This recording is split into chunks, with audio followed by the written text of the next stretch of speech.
Look at the Persian Gulf. Squeezed directly between the massive landmasses of Saudi Arabia and Iran lies the Qatar Peninsula. It covers an area smaller than the state of Connecticut. Yet this tiny patch of desert commands the geopolitical gravity and economic leverage of a global superpower. The Qatari state holds a 10.5% stake in the Volkswagen Group. They have outright ownership of the Paris Saint-Germain football club. Through their sovereign wealth fund, they are the largest single property owner in London, holding the deeds to the Shard skyscraper and the Harrods department store. The group of people actually wielding this $450 billion portfolio is remarkably small. Out of the 2.8 million residents living in the country, only about 320,000 are actual Qatari citizens. That means this financial empire is controlled by a population roughly the same size as Vanuatu, a tiny island nation in the Pacific Ocean. For most of recorded history, this peninsula offered nothing but bare subsistence. With no rivers, scarce rainfall, and a flat, dusty terrain, the local economy relied almost entirely on small-scale fishing and pearl diving. Amassing the world's highest GDP per capita serves a distinct calculated purpose. For a highly vulnerable nation surrounded by historical rivals, this extreme wealth operates as a manufactured defense mechanism. In 1971, exploratory drilling off the coast revealed a massive offshore natural gas reserve shared with Iran, known as the North Field. The Qatari side alone contained an estimated 1/5 of the entire world's natural gas supply. But the extraction teams were disappointed. They were searching for oil. Oil is naturally a liquid. It is easy to pump into a barrel, load onto a ship, and sell across the globe. Gas expands to fill its container. Exporting it across the ocean in its raw, gaseous state takes up so much physical space that the transportation costs completely eliminate any potential profit. Qatar had discovered a fortune, but the resource was physically locked behind the logistical limits of the 1970s shipping industry. After global oil prices crashed by 50% in 1986, the Qatari economy stalled.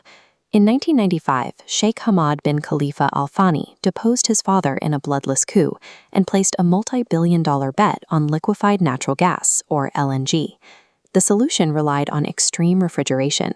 By dropping the temperature of the raw gas to negative 161 degrees Celsius, it condenses into a liquid state. This process shrinks its physical volume by a factor of 600. That compression makes ocean transport mathematically viable. It opens up lucrative export routes to energy-hungry, industrialized island economies like Japan and Taiwan, which lack their own domestic fossil fuels. To process it, the state built the Ras Laffan industrial city from the ground up, constructing massive artificial harbors and complex cooling plants right on the edge of the desert. They commissioned a fleet of specialized tanker vessels engineered to act as floating thermos bottles. By 2006, these ships had made Qatar the #1 LNG exporter on the planet. Constructing this vast export network required physical labor that the tiny domestic population could not provide. The government initiated an aggressive campaign to import low-skilled workers, primarily from South Asia. Today, nearly 9 out of every 10 people in Qatar are foreign laborers. Many arrive heavily indebted, facing passport confiscation and brutal working conditions. Reports indicate thousands of these workers died building the country's recent infrastructure projects. Overcoming the physics of natural gas yielded an economic empire. Yet that empire rests directly on severe labor exploitation and a precarious dependency on a single energy commodity. Qatar's location dictates its defense strategy. The peninsula sits exactly halfway between Saudi Arabia and Iran, two heavily armed rivals locked in a perpetual struggle for dominance over the Persian Gulf. To prevent either neighbor from absorbing them, Qatar financed the Al Udeid Air Base and invited the United States military to use it. It currently houses over 11,000 personnel and serves as the largest American military installation in the Middle East. They also purchased cultural visibility. By funding the Al Jazeera Media Network and spending over $200 billion to host the FIFA World Cup, they embedded themselves into daily global media consumption. But their strongest deterrent is their customer list.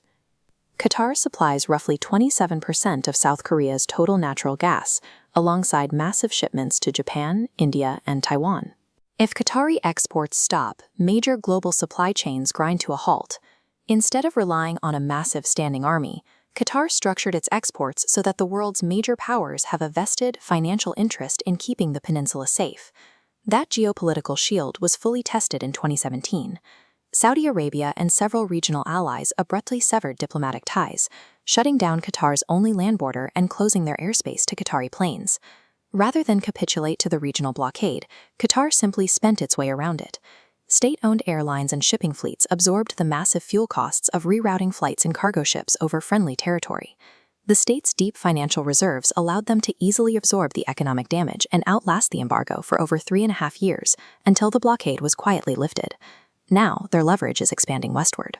When Russia invaded Ukraine, the European Union scrambled to replace its pipeline gas imports, instantly creating a desperate, continent-sized market for liquefied natural gas. Qatar was already executing a $30 billion expansion of the North Field to increase their output. They now estimate that at least half of that new production will head straight to Europe by 2026. Qatar operates with an extreme geographic disadvantage, yet they dictate terms to countries hundreds of times their size. Capital and logistical infrastructure allow them to effectively rewrite their own borders. If you want to see more breakdowns on the hidden forces driving geopolitics, hit the subscribe button below.